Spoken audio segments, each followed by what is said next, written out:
Evening time ஸ்நாக்ஸுக்கு சுட சுட வாழைக்காய் பஜ்ஜி எப்படி செய்யுதுன்னு பார்க்கலாமா?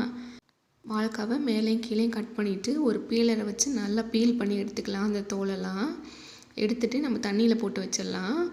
வாழைக்காய் பஜ்ஜிக்கு நல்லா ஸ்லைஸாக கட் பண்ணணும். அதுக்காக நான் இன்றைக்கி பீலர்லேயே சூப்பராக கட் பண்ணி காட்டுறேன். நல்லா அழுத்தி பீல் பண்ணிங்கன்னா உங்களுக்கு இந்த மாதிரி சூப்பராக ஸ்லைஸ் கிடச்சிடும். இப்போ மாவு ரெடி பண்ணிக்கலாம்.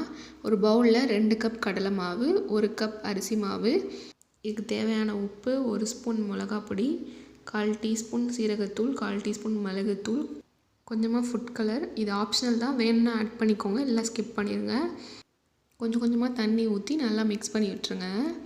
இந்த பஜ்ஜி டீ டைம் வச்சு சாப்பிட்றதுக்கு ஒரு சூப்பரான ஸ்நாக்ஸாக இருக்கும். அதுவும் ரெய்னி டைம்லாம் வச்சு சாப்பிட்றதுக்கு செம்மையாக இருக்கும்.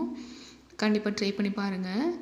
நல்லா மிக்ஸ் பண்ணிவிட்டு இந்த கன்சிஸ்டன்சி இருக்கணும்.